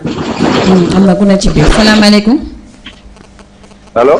salaamaaleykum. allo. allo oui. allo allo ok su ñëwee ñu jëlaat ko keneen ku disponible rek est-ce que Afrique dina libéré wu ci conditions yi ñu toll nii. waaw libération Afrique du yomb parce que tey même li lay war a ni carrément que émission bi am na importance bëgg ku nekk nga bëgg a dugg. bëgg a participer parce que lii dafa war a nekk loo xam te ne dafa war a jeex Afrique parce que sànq ki duggoon wax mu ngi Espagne. donc ki wootee Espagne sànq am na lu importance du mu wax mooy lan rus na sax ni africain la. non loolu la wax Matar Diop Argentine salaamaaleykum. allo maaleykum salaam. tur bi naka la. waaw ñoo ngi koy leb. da nga koy leb lebal nañ la ko. bisimilah. ñu ngi wootee diwaanu Touba. di rafetlu seen émission bu baax a baax depuis démb ba léegi ci manifestation bi ñoo koy suivre. est-ce que doo ñu baal nga wax ci kaw rek. ñuy ñaan keneen kuy ñëw rek mu daal di wax ci kaw bu ko defee rek ñu daal di déggante bu baax a baax 10 ans mi ngi ci pouvoir bi Afrique dina libéré entre temps est-ce que Alpha Condé lu mu musul woon def léegi dina ko mën a defaat ci mandat bi. ndax magal na de. effectivement parce que loolu deful ci 10 ans ba nga nekkee ci pouvoir góob di nga ko defaat ci yeneen 5 ans yi di ñëw donc dafa war a libéré wu may jeunesse bi ñëw pour mën a changer les choses Afrique dina libéré wu parce que Afrique tey boo xoolee tey ñi ngi woote ñëpp ñu ngi wax carrément que sax ñoom ñu ngi sax naqarlu li nga xamante ne am na ñu ngi naqarlu CEDEAO ñu ngi naqarlu président yi nga xamante ne aussi def nañ benn mutisme kon tey Afrique dina libéré wu parce que tey li amul woon ay jamono réseaux sociaux yi doxewul woon nii technologie bi doxewul nii ba nit ñi ku nekk di xam nan la état di doxee nan mooy démocratie yu yëpp tey bu dee ba nit ñi di ko xam jàppal ni si tant que développé si tant que jëm kanam la nekk te Alpha Condé dina dem jusqu'à parce que tey ñu gis nañ ni ay mort mi nga am au niveau de la Guinée te Guinée aussi du nangu fu ñu teg seen tànk góoba ñu teggi ko am na baal ma de maa ngi lay dagg salaamaaleykum. waaw maaleykum salaam. ku baax ñu ngi lay nuyu. waaw ñu ngi leen di fay. waa kañ nga baal ñu yëkkati kàddu bi tur bi naka la. man la Ibrahima maa ngi wootee depuis Guinée. yaa ngi wootee. depuis Guinée depuis Conakry quartier bu ñuy woowee Waani Ndara. Guinée. tur bi naka la. allo. allo. waaw maa ngi leen di dégg. waxal bu baax ci kaw rek. parce que déggoo bi moo waaw neex. ma ne maa ngi wootee depuis Guinée quartier bu ñuy woowee Waani Ndara. en fait maa ngi kontaan nga xamante ne def nga te fu mu toll nii dinañ wax ak ñoom yéen a ngi dégg feu yi yéen a ngi dégg gaz yi je crois donc dafa nekk loo xamante ne très très très défaut ak ci dëkk boo xamante ne ñu ngi koy woo démocratique na maanaam depuis ci suba mënuñoo génn mënuñoo def dara ñu ngi dóor ay bal daanaka sax démb ak porte démb ñëpp dañoo génn taw dem ci digg tali bi di julli ndax sinon leneen lañ ko xale yi la ñuy rey dëkk bi en fait dara doxul ñi nga xamante ne ñu ngi am actuellement dara am te mënoon a demee neneen comment est-ce que je ci domaine ci mode boo xamante ne pacifique la mais malheureusement ñi nga xamante ne ñoo ci war a taxaw lu ñu mel ni CEDEAO UA wala commission internationale bi actuellement man ñi dama wax normal parce que mu kii ay dal ñu wadd ci dëkk bi ça fait 2 ans maa ngi dellu ci Sénégal laa judd fa la mais 2 ans léegi nag nii donc tey jii nii sama xel seet dana tuuti maa ngi laaj sax ba xam c'est pas une heure de rentrée waaw en fait dama woote li nga xamante ne moo koy heure bi may wax ak yéen nii mu ngi kër gi parce que lu nekk mën na donc loolu daal la amoon li may wax et merci en fait waaw lépp loo xamante ne activité sénégalais mën ci ko def mën ci taxaw mën ci jóge communication bi jaar ñu war a jaaree di jërëjëf merci beaucoup mi ngi ñu doon oowee depuis Guinée mais ci li nga xamante ne xëy na comme li ñu wax rek amuñu ñoom sañ-sañu def lii donc ñun ñu ngi koy def donc pour dire que on est tous des Africains quoi qu'on puisse dire ñun tamit dañoo gëm suñu continent salaamaaleykum bisimilah. bu ñëwee yaa ngi woon ci fu am solo balaa daaw di ñëw. waaw fi ma newoon rek mooy boo gisee ñiy woote ci émission bi yëpp bëgg a participer. vraiment Guinée ñëpp xam nga amuñu ay canaux yu ñu waxee kon ça veut dire que affaire bi métti na leen trop mais lii day wane ne carrément que à travers nouvelle technologie yi tey population yi citoyens yi am nañ benn conscience ci seen droit seen devoir ci aussi réew ni mu war a doxee moo tax tey éveil de conscience boobu am na moo yaa ngi wax sànq ba xam Afrique dina libéré wu Afrique ci libération la nekk. parce que tey lii daaw woon am tey da nga doon gis président autoritaire def lu leen neex amul kenn kuy jug di fippu amul dara mais tey bu demee ba nga xam ne population yi dem nañ sax mu jaral leen ñu dee. mu jaral leen ñu teyle seen bakken pour lan ñu mën a préserver les acquis de la démocratie kon loolu dañu ne Afrique mu ngi dem ci tànk libération Afrique mu ngi dem ci tànk moom boppam Afrique mu ngi dem ci tànk population bi ak jeunesse bi xam ni carrément que ku ñuy jox seen réew ku ñuy dénk réew mi nga nekk koo xam te ne dina leen fa nekkal dina respecter seen i droit seen i ak seen yelleef kon lii nii day wane ni carrément. salaamaaleykum. maaleykum salaam. allo. asalaamaaleykum. maaleykum salaam.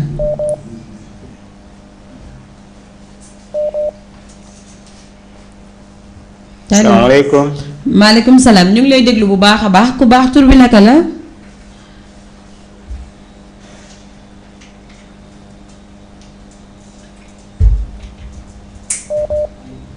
allo oui. ok allo. dem na.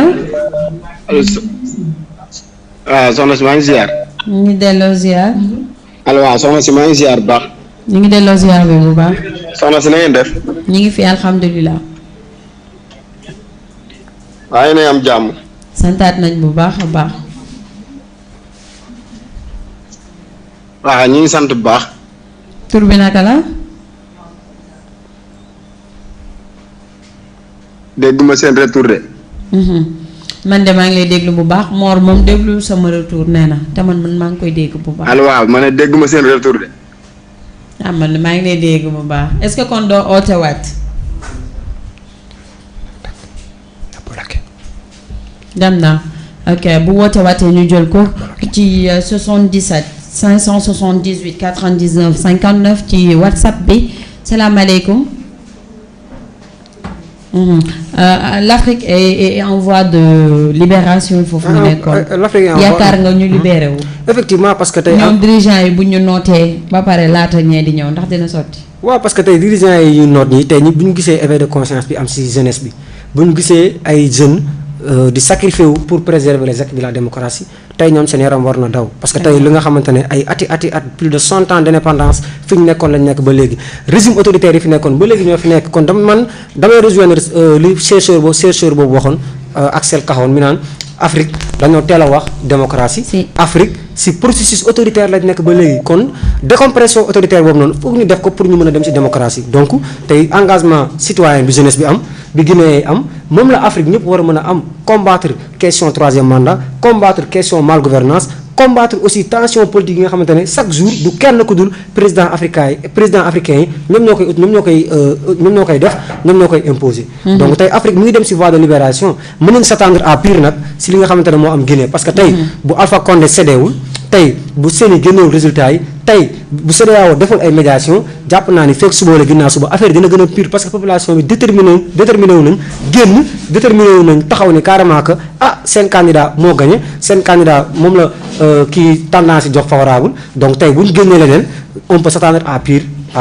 si Guinée. ci Guinée mi ngi noonu Afrique Daouda ak fi ñu toll nii Guinée est-ce que du amaat malheureusement d'autres morts si toutefois joxe nañu seen résultats officiels yi. dem ci li nga xamante ne mooy élection bi. xam nga fi ñu toll nii population yu Guinée bi ñoom libéré nañ seen bopp mooy lan di non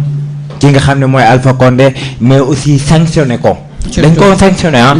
dañ ko ne wan ne benn bëgguñu la ñaar amoo droit def li nga xam ne mooy démocratie en Afrique. waaw man li ma si xalaat problème bi de toute fois à chaque fois am na ay élection en Afrique dañu xaar ba résultat yi génn. ñuy soog a kaas mais ñii di kaas ñii di manifester ñii di toj. problème bi je pense que c'est à vendre exemple en Guinée une partie de l'opposition demuñu parce que ñoom ils croyaient pas que ni élection yi dana aw si yoon c'est dit moom il a préféré partir donc lui dès le départ l'opposition était divisée donc tant que suñu opposition yi dañuy diviser face à des présidents qui sont là depuis longtemps et que souvent administration yi en Afrique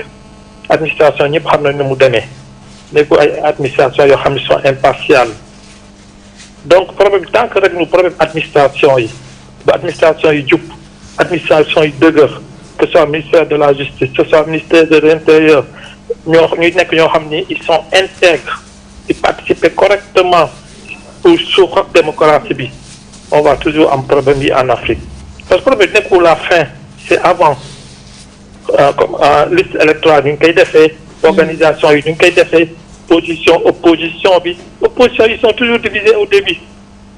et à la fin ils veulent se regrouper c'est pas possible une démocratie day am ay opposition am ay partis yoo xam ni ils sont au pouvoir mais opposition boo xam ni ils se regroupent que pour sànni ay xeex que pour casser jamais ñu boole seen xalaat liggéey à faire avancer leur pays jamais chaque fois que ce soit au Sénégal que ce soit en Côte d'Ivoire mais pas le cas de Côte d'Ivoire c'est plus tu vois deux gars yoo xam ni doon. oh mi ngi doon ci analyse bu pertinent. il est après depuis la Guinée également mu dem ba Guinéens yi sax instant bi ñoom ñooy njëkk dugg ndax man maa ngi bëggoon tëj depuis sañu maa sax tëj ndax da ngay xam ne vraiment ñi ngi am temps di jéem a wax yaa ngi woon fam mooy fi ñu waxoon mooy jamono gi Guinée libéré nañ seen bopp moo lan on a marre de ki nga xam ne mooy Alpha Condé mais aussi pour rappeler rek wax leen ne jamono gi Guinée du ñu nangooti un vieillard qui a 82 ans ñëw du ñu gouverner loolu duñ ko nangooti beneen mooy lan Guinée yi bañ nañ mooy lan du ñu nangooti étranger yi ñëw di piller seeni ressources beneen Guinée yi nangoo dañoo bañ jamono gi li nga xam ne mooy wàllu ethnie yooyu noonu ñu créé ko seen dëkk loolu yëpp Guinée yi fi ñu toll nii ñoom libéré wu nañ ci bañ mais maintenant ñi nga xam ne ñoo war a libérer Guinée du lenn lu dul mooy commission nationale bi nga xam ne moo yore élection yi foofu ñu gën koo xam ci seeni mais seen conseil constitutionnel bi nga xam ne mais aussi Alpha Condé dafa war a xam ne après lii dund day am Alpha am na ay doom Alpha am na famille ji nga pouvoir bu mu la jarale te après say doom seeni dundin du neex ak lu mënte am mën na génn ci porte bu rëy bi certes man damay bañ un président boo xam ne dafa def ay ñaawteef ñu génn ci porte dans les normes bépp président boo xam ne jaarul ci yoon dañ ko war a sanctionner war ko ne wan ne ko ba nga yoree suñu réew jaarale woo ko ci yoon mais maintenant nag lii am mooy lan mooy xam nañ ne waxoon naa ko fi démb xam barki démb mën na leen yeggaguñu ci mais émeute dina am gis nañ ci ñaari fan nombre de morts yi nga xam ne am na te nombre de morts yi soo xoolee maanaam tranche d'âge bi lépp ay ndaw lañ ñëpp mooy lan kon maanaam ndaw ñi dañoo gëm ne jamono gii Afrique bu baax bi ñu bëgg ñoom ñoo ko mën a dem looloo tax ñoom ñooy taxaw faire face ak ñoom vu que ñooñu ñi nga xam ne ñoo fi ne ñoom amuñuy dara yërmande beneen bi mooy lan mooy résultat yi kañ lañ koy joxe. xam nga démb résultat provisoire yi ñu joxe lañ lañ ko joxe la nuit résultat yi est-ce que war nañ koo joxe guddi gi xam nga boobu rek mën na créer coow mën na créer tension bu guddi amee Guinée niñ ko waxee koom-koom bi demeewul noonu est-ce que maanaam bu nocturne bi amee noonu est-ce que lumière bi dina doy ba nit yi di gisante ñuy faree cellule Dalein Diallo bu nekkee ne dañ ne Alpha Condé moo gagné est-ce que duñu wàcc ci terrain bi buñ ne lenn moom mën naa ko wax mooy Alpha Condé d'après résultat yi nga gis c'est inadmissible ñu déclarer Alpha Condé premier tour loolu xel mënagu koo nangu d'après tendance bi nga xam ne moo am vu que nekkuñu foofu noonu mais soo xoolee ñii ànd ak cellule Dalein Diallo da ngay xam ne nii c'est la population da ngay xam ne lii peuple bi la te bu peuple boobu yëpp dem voté ji ñooñu kon dañoo contrer Alpha Condé moo tax dans les normes si une fois ñu wax ñu ne Alpha Condé gagné na premier tour jàppale ne émet dina am au cas échéant xam naa ne seeni mbébét du leen Alpha du mës a gum wax xam naa ne deuxième tour lañ bëgg a dem xool ni ñu koy lijjanti foofu dafa am beneen wàll mooy waa ji nga xam ne moo génn mooy opposant maanaam opposition bi nan la fay taxawee et malheureusement en Guinée opposition amuñu fa kenn lañ am mooy kan mooy cellule Dalein Diallo jusqu'à maintenant gisuñu benn opposant boo xam ne dafa àndaloon ak ki nga xam ne mooy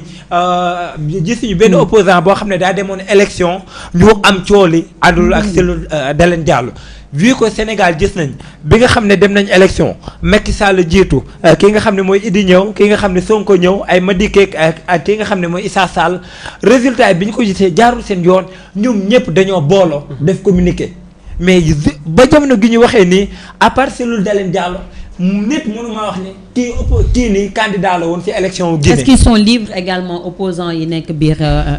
à part cellule Dalein Diallo qui est le chef de l'opposition est-ce qu'ils sont libres également. libre boobu mooy lan ñun ñëpp xam nañ nan lay demee gis nañ fi ñuy dem élection ki nga xam ne mooy le président pour bëgg a wàññi opposant bi nga xam ne moo ëpp doole day créer des candidats yoo xam ne fictif la candidats yooyu noonu mooy lan. pourcentage bi nga xam ne cellule Dalein Diallo da ko waroon am ñu wàññi ko ndaxte bu nekkee da nga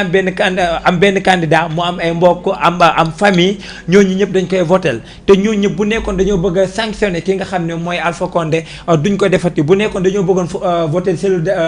Dalein Diallo dañ naan balaa ñuy votel kooku dañuy votel suñu mbokk looloo tax am na ko mooy jamono gii li ñu mën a xam mooy lan opposition wala opposant à part cellule Dalein Diallo amul fi nga xam ne mooy Guinée. donc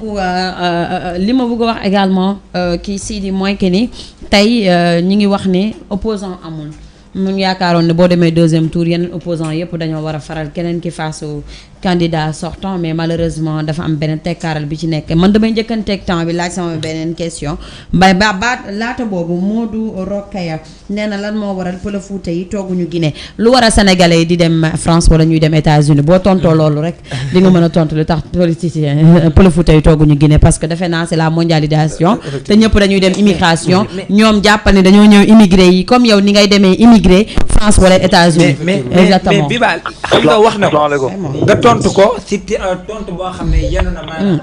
ñoo ngi may signalé benn appel bu nekk mën nga ko jël pour après ma mën a ñëw exactement kon bi mënuñu ko ñàkk bañ a jël salaamaaleykum waaleykum salaam tur bi naka la soxna Lamine Dieng Tamba laay wootee Lamine depuis Tamba na ngeen def ñu ngi sant bu baax maa rafetlu émission bi bu baax waaw man nag lu ma jaaxal si Afrique ba léegi ñoom lu tax Gambie dem moo muy gars yi fipp lu tax ñoom waa CEDEAO dem taxaw fa ak Sénégal te lim Guinée bi ak ñin daanaka benn lañ. moo jaaxal ñu. yow Gambie yaay jàmm ñëw ani problème waaye benn nit kese bugg sacrifice ay bakkan doomu aadama mel ni moo leen gën. te màgget boo xamante ni dund na àdduna lu gën a neex ñii di ay innocent di si dee ak ñoo xamante ne xale yu ndaw lañ.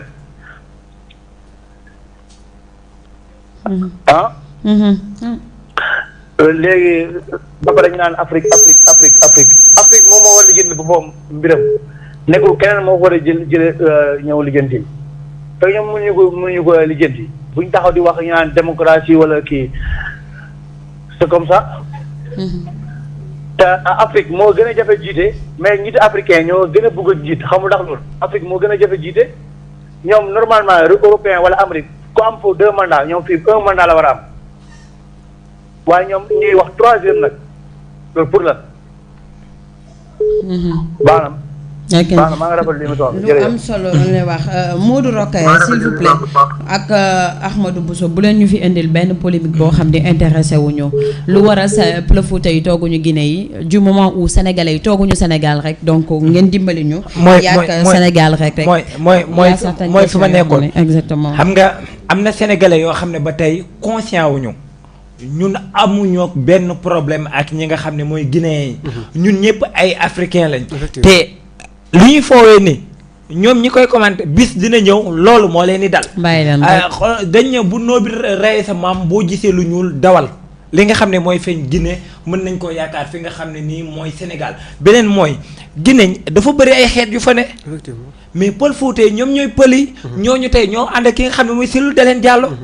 wàllum ethnie dañ koo andi foofu noonu Alpha Condé Malinké la ñoom dañ naan Guinée xeet nangam moo koy jiite fii xam nga ñu seetlu nañ ne xoola Senghor réew moo xam ne ñu leen la les 95% ay musulmans lañ et pourtant Senghor bu soxla woon ñaaw ay ñaan day dem si sëñ Fallou mais aussi mu doon séeréer jaay na culture am mbaa mës nga dégg loolu noonu amul Abdou Diouf ñëw na mbaa dégg nga loolu amul ki nga xam ne ki nga xam ne mooy Abdoulaye Wade ñëw na déggoo loolu la fois passée député bi dafa ñëw Dembourou Sow ne lan ne pël yi génn mooy lan le président Macky Sall ñi mu ànd ak ay pël lañ leen tax a opposé wu ak ay machette loolu lii di nga moo tax ma ne leen bu maanaam lu ñuul bu maanaam li naan soo gisee lu ñuul xoolal bu reyee sa maam foo gisee li dawal am na terme bu ñu koy waxee loolu mooy feeñ beneen bi mooy lan pël Fuuta yi nga xam ne moo nekk Guinée ñoom la ñuy dóor pël Fuuta yooyu ñoom la ñuy traité lu bon et pël Fuuta yooyu bonuñu tey économie Sénégal dañ naan français ko yor mais ce sont les Guinéens ndaay ko rek koñ boo dugg bu amee 5 boutiques ñaari boutiques yi ay pël Fuuta fa ne ñooy jaay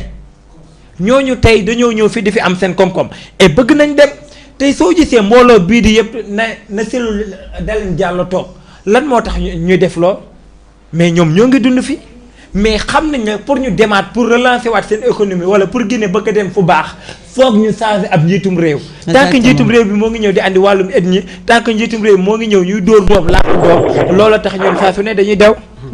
mi ngi noonu MTC de 2609 yaa ngi laajte numéro bi mi ngi foofu mais est-ce que dinañ leen mën a jëlaate yaram dafa am kenn kuy wax ni lan moo waral Sénégal ne doit pas se mêler des affaires yi am ni que police Sénégal amuñu sañ-sañu sànni ñi grenade lacrymogène est-ce que duñu leen expliquer un peu lan moo waral loolu police Sénégal réagir par rapport ak manifestant wu démb yi Aminata Paye s'il te plaît. effectivement avant maa ñëw foofu noonu sax damay rejoindre li daaw di wax parce que boo xoolee affaire u ethnicisme dafa yàgg am Afrique ay tensions culturelles ethniques parce que boo xoolee comme li mu wax Guinée histoire Guinée boo ko xoolee dafa bëri ay ethnies yu fa nekk te boo xoolee si depuis Sékou Touré bu mu nekkee président Guinée moom Malinké kii la susu yi ñoo nekkoon au pouvoir susu yi même si administration sax susu yi ñoo fa ëppoon pël yi amuñu fa woon benn doole donc avec boo xoolee aussi tamit ba léegi ñoom dañoo am opposition ethnie yi susu yi Malinké yi pël yi donc Cellou Dalein Diallo pël la boo xoolee sous région bi yëpp pël Fuuta yeeg ñëpp dañu koy jàppale parce que lan pël Fuuta yi ñi nga gis ñu liggéey ñu nekk sous région bi tey bu ñu amul leen gënal dañuy dem seen dëkk liggéey mais parce que seen dëkk bi ñu nekk amuñu fa jàmm amuñu fa salaam moo tax ñu nekk Sénégal te aussi sont des travailleurs ñoom ñu nekk sous région bi yëpp dañoo am fulla dañuy liggéey di tedd si seen boutique yi ñu am au niveau du Sénégal donc dama jàpp ni kooku di wax loolu noonu affaire ethnicisme yooyu noonu mën na indi ay conflits mën na indi leneen loo xam te ne bokkul ak démocratie bokkul ak li nga xam te ne moom lañ soxla nii nii parce que Guinée lu ñu soxla nii nii ñu jëm leen a jàppale jëm leen a bañ mën a indiwaat seen instabilité donc par rapport ak li sa question bi nga doon wax donc il faut que Guinéen bu ñëwee fii def seen marche jàpp naa ni kat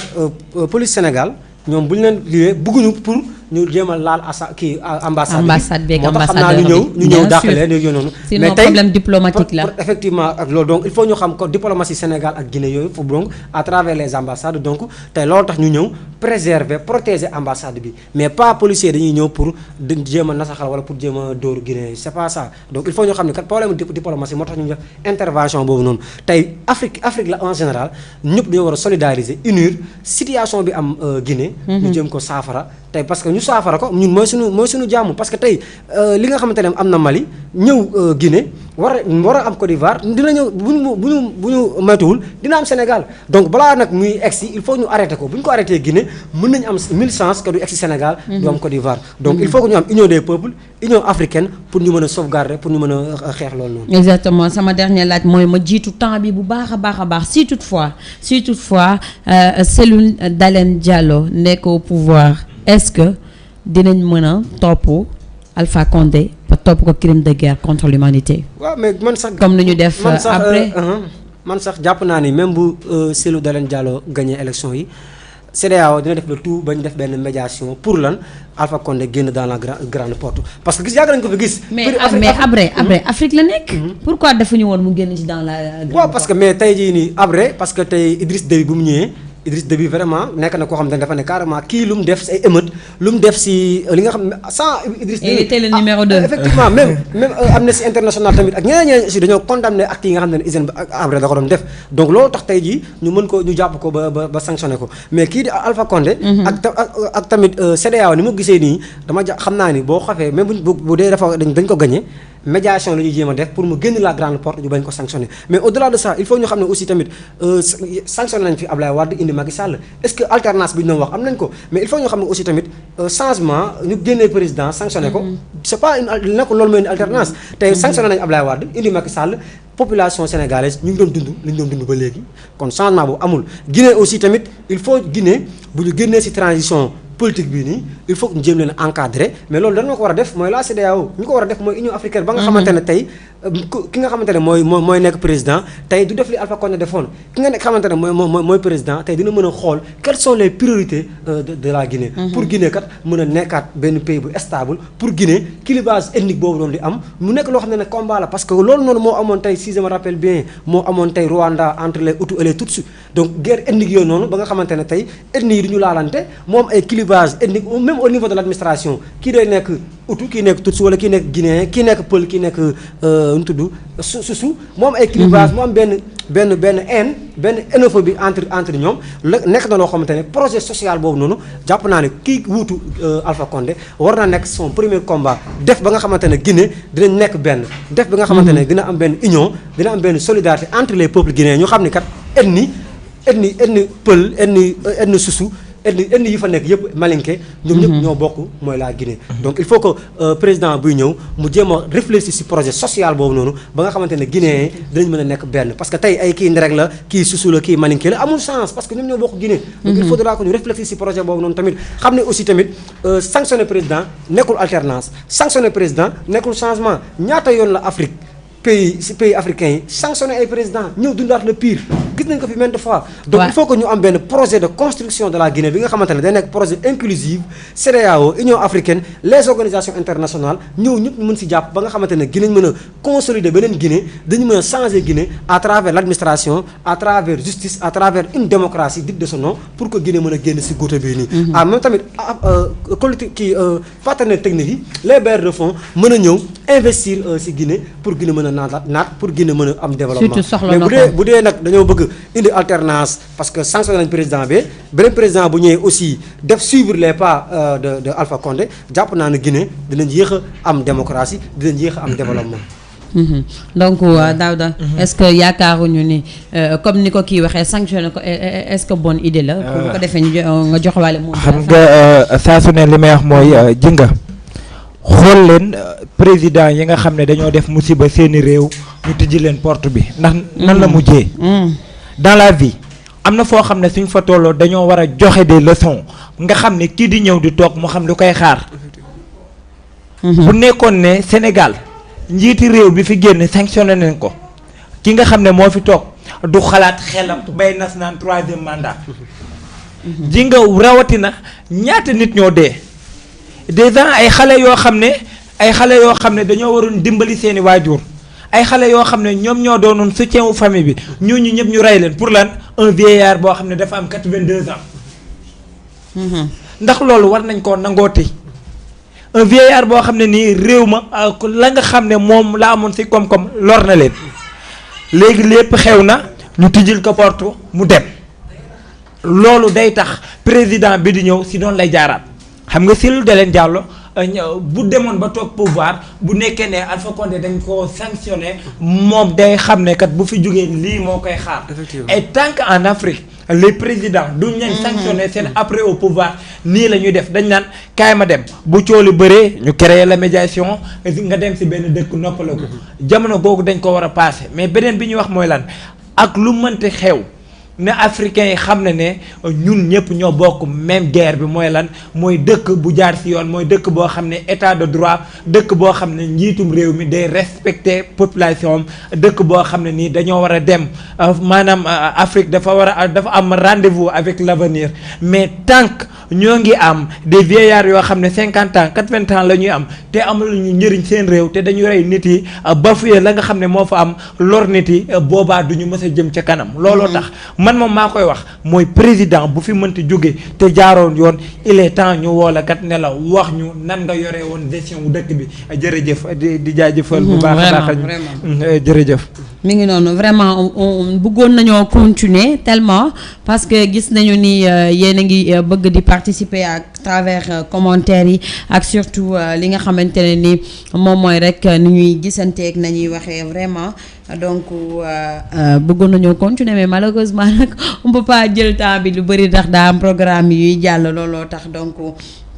ñi nga xamante ne ñoom ñoo ñu doon suivre depuis la Guinée surtout gis nañ ñi ngi woote ak ñi nga xam ne ñoo nekk extérieur comme ñu nekk fii aussi tamit à l'intérieur du pays ñi ngi leen di jaajëfal bu baax a baax di leen wax comme nuñ ko waxee ñun ñëpp on est de tout cœur avec vous. affaire de ethnie amu fi affaire de racisme amu fi Sénégal Guinée Sénégal Mali Mauritanie Côte d'Ivoire en tout cas Sénégal ak Afrique yëpp benn la on est des Africains et on rêve bi nga xam ne Kadhafi moom la bëggoon États-Unis d'Afrique un de ces jours en tout cas man j'y crois personnellement donc nañu jàpp rek te xam ne dina baax que ñi nga xam ne ñooy dirigeants africains yi ñu xam ne accroché au pouvoir amul benn njëriñ aussi tamit amul benn njëriñ di marcher sur des cadavres pour aller au palais présidentiel bu mu mën a doon ci Afrique te xam ni lii du état de droit du lii moo doon souveraineté bu ñuy xaar lii taxul woon ñu créer république lii lañ ci doon bañ on n'est pas dans la jungle ay nit lañu nañu xool nañuy defee Alpha Condé si toutefois dañoo daal di wax ni que gagné woo nga dem toog te defe naa ONU bi wax na carrément situation bi fi mu ne bu dee victoire bi Céline Dalein Diallo moo ko moom nga la nañ ko jox victoire am et que ñu xool ni ñu formé woo ñoom guinéens yi pour ñu daal di mën a daal di sukkandikuwaat économiquement ci lépp te xam ni ñun mënuñoo bañ a wax ci ñoom comme ñoom mënuñoo bañ a wax ci ñun ndax dëkk moo demee noonu ku nekk am nga sa opinion te bu coolee rek faaw nga laal opinion internationale yàlla dogal nag ni fépp dañuy wax Sénégal xëy na mënul wax mais bu dee France 24 mën na wax bu dee ñeneen mën na wax loolu la ñu war a bàyyi ba pare dañu bàyyi bête de compte bi ñun ci suñu biir te xam ne c'est l'Afrique qui gagne partout donc ñu ngi remercier bu baax a baax ñu ngi ñuy suivre remercier bu baax a baax Daouda Djigal également remercier Sidi Gaye di ki nga xam ne mooy porte-parole FRAPP bu UCAD donc remercier Pape Lay bi nga xam ne moo tax ñu jot ci remercier ñëpp ñu ngi ñu doon suivre Aliou depuis Fass boutiquier également ñu ngi koy jaajëfal bu baax a baax équipe technique bi Mohamed ak Ngatte ñu ngi leen di remercier bu baax a baax Mortal ak Constance surtout tuuti ñu ngi koy jaajëfal bu baax a baax donc ñu ngi leen di jaajëfal di leen wax prochaine fois dinañ am dara lu ñu rek daal di waxtaanee ci leneen yi édition spéciale entre temps ñu bàyyi leen ngeen suivre sunu programme Enquête 221 je vous remercie.